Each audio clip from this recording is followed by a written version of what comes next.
नमस्कार, सभी पेंशन धारकों का स्वागत करते हैं एक बार फिर से हमारे इस YouTube चैनल पर। दोस्तों, नया साल पेंशन धारकों के लिए लग चुका है। तो दोस्तों, इस नए साल में पेंशन धारकों को सरकार के द्वारा क्या क्या बड़ा तोहफा देखने को मिल सकता है, साथ ही पेंशन धारकों की कौन कौन सी मांगे मंजूर हो सकती है और नए साल में पेंशन धारकों के लिए कौन कौन सी खुशखबरियां निकलकर सामने आ सकती है, इसके बारे में दोस्तों आज की इस वीडियो के अंदर हम बात करेंगे। जिनमें दोस्तों EPS 95 पेंशन धारक, सरकारी कर्मचारी, राज्य कर्मचारी पेंशन धारकों के साथ साथ हम आप सभी को आज की तमाम बड़ी अपडेट भी इस वीडियो के अंदर बताने वाले हैं। इसलिए दोस्तों, सभी पेंशन धारकों से निवेदन करते हैं कि दोस्तों आप इस वीडियो को लास्ट तक जरूर देखें और साथ ही साथ हमारे चैनल को सब्सक्राइब कर दें और वीडियो को लाइक करें। तो चलिए बिना किसी देरी के इस वीडियो की शुरुआत करते हैं। देखिए दोस्तों, सभी पेंशन धारक जानते होंगे कि लगातार पेंशन धारकों ने पेंशन बढ़ोतरी की मांग को छेड़ रखा है। तो इसी में हाल ही में दोस्तों आप सभी के लिए सुप्रीम कोर्ट से एक बड़ा अपडेट निकलकर सामने आया था।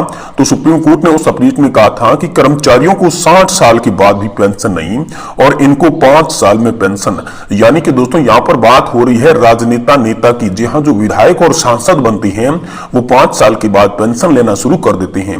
लेकिन 40 साल 60 साल नौकरी करने के बाद भी जब कोई कर्मचारी रिटायर होता है या फिर कोई वर्कर जो है काम कर रहा है, वो अपना कंट्रीब्यूशन देता है और इसके बाद जब वो रिटायरमेंट हो जाता है, 60 साल की एज क्रॉस करता है, तो उन्हें पेंशन नाम मात्र की दी जाती है। इसको लेकर दोस्तों सुप्रीम कोर्ट का बड़ा एक्शन आप सभी के लिए हाल फिलहाल में सामने आया था, जिसमें दोस्तों सुप्रीम कोर्ट में पहुंचा था पेंशन धारकों का बड़ा मुद्दा। तो सांसदों की पेंशन पर भी सवाल उठे थे, जिनमें दोस्तों DY चंद्रचूड़ ने यहाँ पर जो है सरकार से ये मांग की थी कि या तो आप 60 वर्ष के बाद जो रिटायर होने वाले पेंशन धारक है उनको जितनी पेंशन मिल रही है उसी सम्मान पेंशन का लाभ सांसदों और विधायकों दीजिए, या फिर जो सांसदों और विधायकों पर OPS यानी कि पुरानी पेंशन योजना हाल फिलहाल में लागू हो रही है, वह पुरानी पेंशन योजना सभी पर लागू कीजिए। ये दोस्तों आप सभी के लिए सवाल जो है वो यहाँ पर चंद्रचूड़ जो मुख्य न्यायाधीश है सुप्रीम कोर्ट के, उन्होंने दोस्तों सरकार पर उठाई थी और सरकार पर इसका दबाव बनाया था कि या तो पेंशन बढ़ोतरी कीजिए, पेंशन धारकों के साथ सही मायने में न्याय कीजिए, नहीं तो फिर पेंशन के मुद्दे पर सुप्रीम कोर्ट को कड़ा एक्शन लेना पड़ेगा। ऐसी दोस्तों हिदायत हाल फिलहाल में सुप्रीम कोर्ट ने दी थी। तो इससे लेकर क्या बड़ी खबर है, चलिए आपको बताते हैं। दोस्तों, सुप्रीम कोर्ट की हिदायत के बाद सरकार और EPFO एक्शन में आया था और आप सभी पेंशन धारकों के लिए पेंशन सिस्टम में बदलाव को लेकर दोस्तों बड़ा ऐलान यहाँ पर जारी किया था, जिसमें कई बार दोस्तों लोकसभा के अंदर सवाल पूछे गए थे।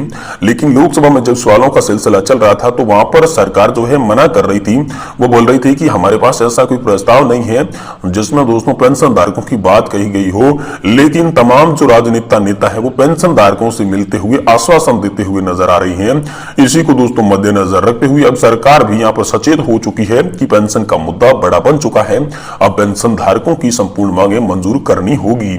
इसलिए यहाँ पर पहले आश्वासन दिया गया था कि आप सभी के लिए 2024 ये साल बहुत ही बड़ी खुशियां लेकर आ सकता है, जिसमें दोस्तों हाल ही में EPS 95 पेंशन धारकों के द्वारा किए गए प्रदर्शन की महत्वपूर्ण भूमिका रही थी और इसमें 4 मंत्री ने आश्वासन भी दिया था। लेकिन दोस्तों हाल फिलहाल में 4 मंत्री के द्वारा दिया गया आश्वासन समाप्त हो चुका है। अब क्या कर्मचारी फिर से यहाँ पर प्रदर्शन करेंगे या उनकी मांगे मंजूर होगी, ये दोस्तों इसी सप्ताह के अंदर पता चलेगा। यानी कि इसी सप्ताह की पहली कार्यवाही दिवस के अंदर ये पता चल जाएगा कि दोस्तों पेंशन धारकों के लिए क्या बड़ी खबर निकलकर आ चुकी है। वहीं दोस्तों आप सभी के लिए बजट 2024 का प्रारूप सामने आया है, जिसमें पेंशन धारकों के लिए क्या क्या सहूलियतें हो सकती है, इसके बारे में चलिए आपको बताते हैं।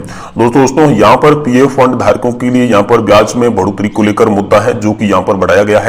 जी हां, आप सभी के लिए ब्याज बढ़ोतरी का मुद्दा आप सभी का प्रस्तावित है, जो कि बजट में प्रस्तावना के दौरान रखा गया है। वहीं दोस्तों तमाम पेंशन धारकों की मांगों को मद्देनजर रखते हुए पेंशन बढ़ोतरी पर भी जल्द ऐलान आप सभी के लिए बजट से पहले घोषणा कर सकते हैं। बजट यहाँ पर वित्त मंत्री निर्मला सीतारमण पेश करने वाली है।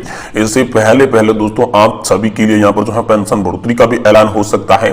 वहीं दोस्तों बड़ी खुशखबरी आप सभी के लिए आ चुकी है DA को लेकर, DR को लेकर। जी हाँ दोस्तों, कर्मचारियों का डियरनेस अलाउंस और वहीं पेंशन धारकों से डियरनेस रिलीफ को लेकर दोस्तों बड़ी खबर है।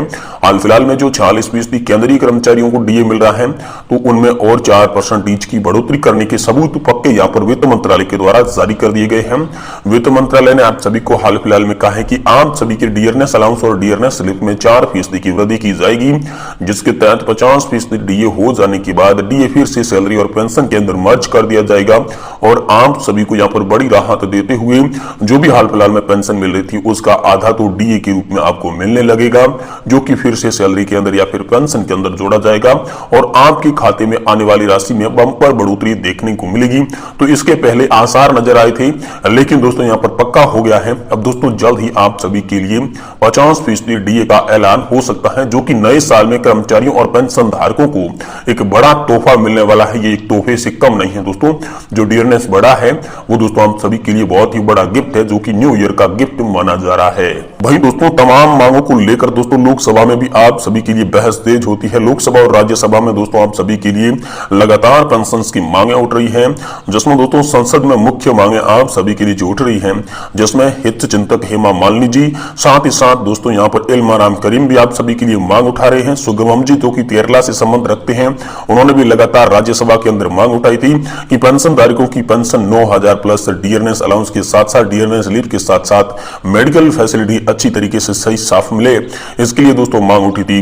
और इसके बाद लगातार संसद में यहाँ पर जो है हंगामा होता आ रहा है और संसद में ईपीएस पेंशन पर गर्मा गर्मी चल रही है, जिसमें दोस्तों यहाँ पर आप सभी के लिए इम्तियाज जलील फसाद ने भी लगातार पेंशन की मांगे उठाई और हाल फिलहाल में जो सेशन चल रहा है इसमें भी दोस्तों पेंशन की मांगे आप सभी के लिए उठ रही है। वहीं दोस्तों सुप्रिया सुले जी की राष्ट्रवादी पार्टी की जो सांसद है वो भी लगातार पेंशन की मांगों को लेकर आप सभी के लिए यहाँ पर संसद के अंदर काम कर रही है। सुप्रिया सुले जी ने सीधे तौर पर प्रधानमंत्री नरेंद्र मोदी जी से कहा कि आपके 2 बार आश्वासन देने के बाद भी पेंशन धारकों का काम अभी तक क्यों नहीं हो रहा है, लेकिन इस पर दोस्तों प्रधानमंत्री और उनकी पार्टी को भी जवाब नहीं दे पाई। और वहीं दोस्तों AIMIM की सांसद यहाँ पर जब पूछते हैं वित्त मंत्री निर्मला सीतारमण जी से कि आखिरकार ये जो PFRDA के पास फंड पड़ा है ये आप वापस क्यों नहीं करते, अगर आप पुरानी पेंशन योजना लागू नहीं कर सकती तो जिन राज्यों में पुरानी पेंशन योजना लागू है उन्हें आप वापस क्यों नहीं दे देते, जिस पर दोस्तों वित्त मंत्री निर्मला सीतारमण और ये सरकार यही कहती आई है कि PFRDA एक्ट में ऐसा कोई प्रावधान नहीं है। तो दोस्तों PFRDA एक्ट में संशोधन की भी मांग आप सभी के लिए उठ चुकी है। PFRDA एक्ट में संशोधन भी हो सकता है। वही दोस्तों कोर्ट से एक बड़ी खबर आई थी जिसमें कहा गया था कि पेंशन धारकों को उनकी रिटायरमेंट की एज के आधार पर या फिर रिटायरमेंट की सन के आधार पर अलग अलग पेंशन का वितरण किया जा रहा है। तो इस पेंशन के वितरण को जो भेदभावपूर्ण की नीति है इसे भी खत्म कर देना चाहिए। तो इसको लेकर आप सभी के लिए बड़ी खबर आई है। 2014 से पहले और बाद रिटायर्ड सभी पेंशन धारकों के लिए सम्मान पेंशन का लाभ मिलेगा। इसको लेकर हाल फिलहाल में कोर्ट के द्वारा बड़ा नोटिस यहाँ पर EPFO को दे दिया जा चुका है, जिसमें यह स्पष्ट तौर पर कहा गया कि जो सभी पेंशन धारक है वह एक समान वर्ग बनाते हैं और एक समान वर्ग बनाने के कारण सभी समान हक के समान लाभ के हकदार हैं, इसीलिए उन्हें समान लाभ और समान पेंशन मिलनी चाहिए। और इसी मिलने के बाद दोस्तों आप सभी चाहे 2014 के पहले के रिटायर्ड पेंशन धारक है चाहे बाद के रिटायर्ड पेंशन धारक है, अब आप सभी को एक समान पेंशन मिलेगी। ये भी आप सभी के लिए ऐलान दोस्तों हाल ही में जारी हो चुका है।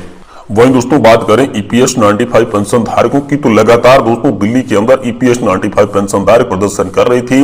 तमाम प्रदर्शन होने के बाद जो केंद्रीय मंत्रिमंडल है, केंद्रीय कुछ नेता थे जिसमें यहाँ पर श्रम मंत्री भूपेंद्र यादव भी शामिल थे, तो दोस्तों उन्होंने यहाँ पर आश्वासन दिया था कि पेंशन धारकों का जो काम है वो जल्द ही पूरा होगा।